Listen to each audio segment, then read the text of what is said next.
Qala Nabi sallallahu alaihi wasallam, antum ashabi, kalian adalah sahabat-sahabatku, kalian bukan saudara-saudaraku. Tambah heran lagi Abu Bakar As-Siddiq mengutarakan ucapannya dia, ya Rasulullah, wahai baginda Rasulullah, lantas siapa yang menjadi saudara-saudaramu ya Rasulullah? Man ikhwanuka ya Rasulullah? Siapa saudara-saudaramu ya Rasulullah? Kami semua yang berada di hadapanmu, kami berjihad denganmu, kami bersamamu, duduk bersamamu, menatapmu. Kami bukan saudara-saudaramu. Lalu siapa yang engkau maksud dari saudara-saudaramu ya Rasulullah? Rasulullah menjawab,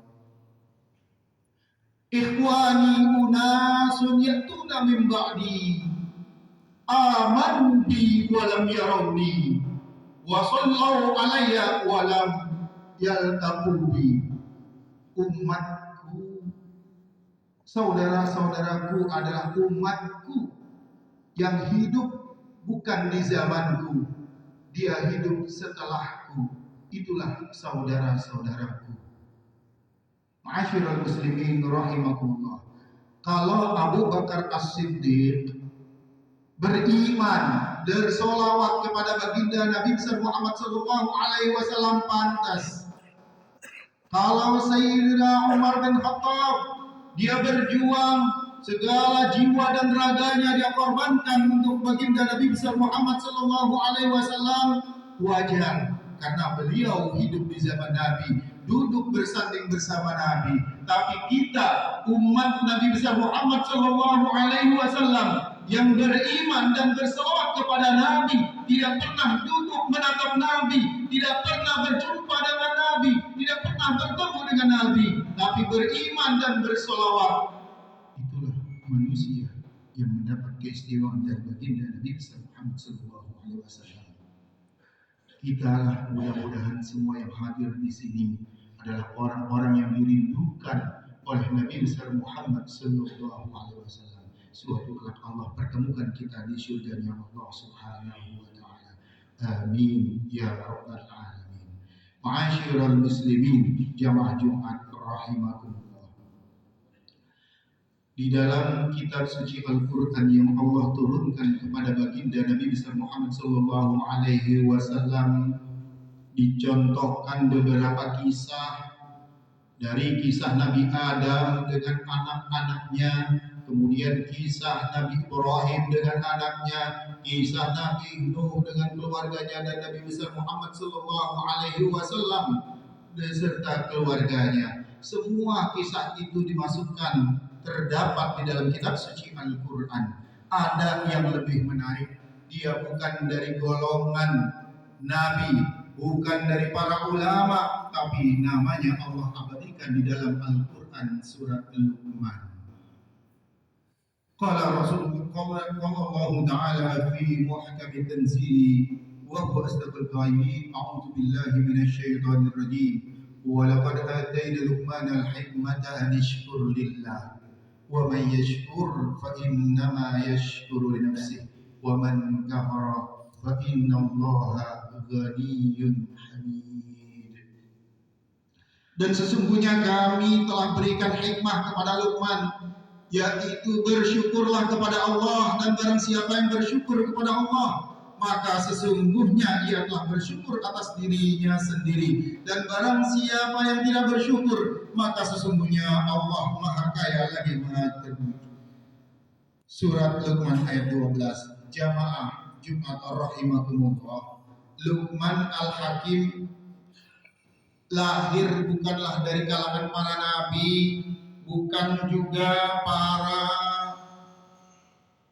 dari wali, namun namanya diabadikan oleh Allah Subhanahu wa taala di dalam Al-Qur'an. Ibnu Abbas mengatakan kisah bapak dan anak, yaitu Luqman adalah seorang pencari kayu bakar di Habsi ia tidak terlahir atau dilahirkan dari kalangan nabi atau ulama maupun dari kaum terpandang. Ibnu Katsir juga mengatakan bahwa Luqman Al-Hakim hidup di zaman Nabi Daud. Ma'asyiral muslimin rahimakumullah.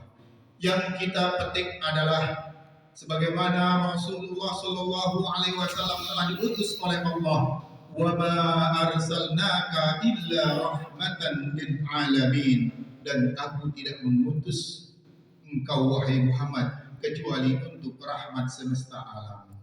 Kita manusia, tumbuhan dan hewan semua mendapatkan rahmat karena baginda Nabi besar Muhammad Shallallahu Alaihi Wasallam. Semua alam semesta ini pun mendapat rahmat. Semua mendapatkan rahmat dari Allah Subhanahu wa taala. Kemudian rahmat itu turun dan tercurah kepada baginda Nabi besar Muhammad sallallahu alaihi wasallam.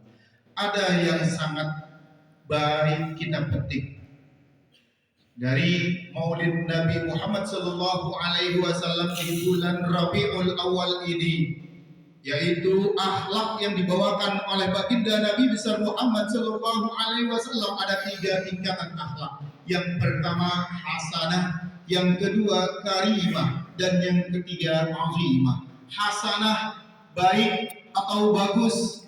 Seorang anak kudu bagus dengan bapaknya. Seorang istri kudu bagus dengan suaminya.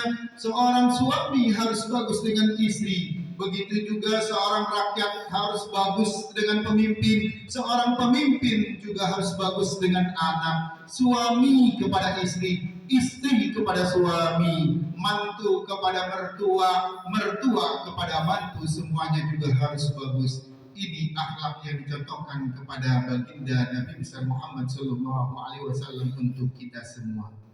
Ma'asyiral muslimin rahimakumullah. Yang kedua adalah karimah. Khuluquhul Quran, Al-Quranul Karim.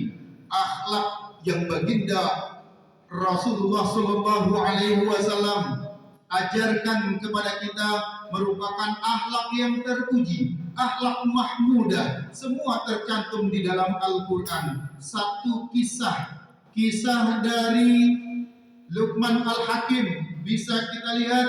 Ya bunayya, wahai anakku, la tusyrik billah, inna syirka la zulmun azim.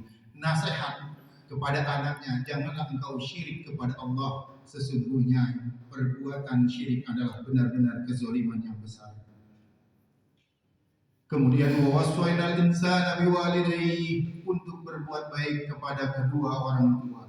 Ya bunayya, wahai anakku, innaha in taku misqala habatin min khardalin fatakun fi sahra. Wahai anakku, sebesar atau sekecil apapun perbuatan yang engkau kerjakan, yang engkau lakukan, walaupun sekecil biji zarrah, biji sawi, innaha in taku misqala habatin min khardalin fatakun fi sahra, engkau sembunyikan di atas, di dalam batu yang sangat besar yang sangat keras, au fil ard, atau kau sembunyikan di tanah yang sangat dalam, au fis sama, atau di langit kau sembunyikan. Ya'ti bihallah, semuanya akan datang kepada Allah, dan semuanya perbuatan baik atau buruk pun akan mendapatkan ganjaran bagi Allah dari Allah Subhanahu wa taala. Ma'asyiral muslimin rahimakumullah, mengajarkan juga untuk mendirikan salat. Ya bunayya aqimis sholata wa'mur bil ma'ruf wa nahy 'anil munkar wasbir 'ala ma asab. Bersabarlah apabila engkau mendapatkan suatu musibah. Wala tusghir khaddaka lin-nas wala tamshi fil ardi maraha. Wala tusghir khaddaka lin-nas, dan janganlah engkau memalingkan wajah dari manusia karena sombong. Wala tamshi fil ardi maraha, dan janganlah engkau berjalan dengan angkuh. Innallaha la yuhibbu kulla mukhtalin fakhur. Sesungguhnya Allah tidak suka kepada orang yang sombong dan membanggakan diri. Ma'asyiral muslimin jamaah Jumat rahimakumullah. Laqad ja'akum rasulun min anfusikum azizun alaihi ma anittum harisun alaikum bil mu'minina raufur rahim. Sungguh telah datang kepadamu seorang rasul dari kaummu sendiri, berat terasa olehnya penderitaanmu, sangat menginginkan keimanan dan keselamatan bagimu, amat belas kasih lagi penyayang terhadap orang-orang mukmin. Rahmatan lil alamin, rahmat untuk semesta alam. Surat Taubah ayat 128 dan 129. Jamaah Jumat rahimahumullah, inilah akhlak yang telah baginda Nabi besar Muhammad sallallahu alaihi wasallam contohkan. Beliau memberikan nasihat kepada sahabat-sahabatnya dan beliau merindukan kita. Beliau merindukan orang-orang yang beriman kepadanya. Beliau merindukan orang yang bersolawat kepadanya. Maka orang yang beriman dan bersolawat kepadanya suatu kelak akan dipertemukan oleh Allah Subhanahu wa taala di surganya nanti. Kita selaku umat manusia, umat Islam, hendaknya memberikan gambaran dan menjalankan gambaran yang telah dicontohkan oleh baginda Nabi Muhammad sallallahu alaihi wasallam, yang juga telah dicontohkan oleh Luqman Al-Hakim. Tidak panjang lebar, tidak banyak, Luqman Al-Hakim adalah manusia biasa yang memberikan contoh kepada kita semua. Ada sebuah cerita ketika Luqman dan Al-Hakim dengan anaknya sedang pergi ke pasar. Kemudian Luqman dan Hakim menaiki keledai. Keledai itu dinaiki oleh keduanya, bertemu dengan suatu kaum mencerca, mengejeknya. Bapak sudah tua, tega sekali terhadap binatang. Akhirnya turun dan menuntun anaknya di atas. Bertemu dengan suatu kaum tersebut mencerca kembali. Anak durhaka, anak yang kurang ajar, anak di atas naik keledai, orang tua yang sudah lemah turun menuntunnya. Akhirnya kedua-duanya turun menuntun. Demikianlah mereka mendapatkan cercaan-cercaan dari suatu kaum ke kaum yang lain. Akhirnya Luqman mendapatkan inspirasi kepada anaknya, memberikan gambaran kepadanya bahwasanya kehidupan di dunia itu bermetamorfosa, banyak, berlimpah dan berbeda-beda pendapat. Satu mengatakan baik, yang lain mengatakan buruk. Itulah pendidikan yang harus kita jalani. Maka ambil dari intisari tersebut. Semoga dengan kesadaran kita untuk mendidik anak dengan mendidik yang baik, menjadi orang tua, jadilah orang tua yang bisa terinspirasi dari kisah ini, sekaligus menjadi anak, jadilah anak yang taat, anak yang berbakti kepada kedua orang tua, agar bisa meraih keberkahan di dunia dan meraih keberkahan di akhirat kelak, agar menjadi khairul ummah, menjadi khairul bashar, dan menjadi manusia yang bermanfaat untuk manusia yang lain. Amin, amin, amin ya rabbal alamin. Barakallahu li wa lakum fil Qur'anil Karim, wa nafa'ani wa iyyakum minal ayati wa dzikril hakim, wa taqabbal minni wa minkum tilawatahu innahu wal ghafurur rahim. Allahumma shalli wa sallim ala sayyidina Muhammad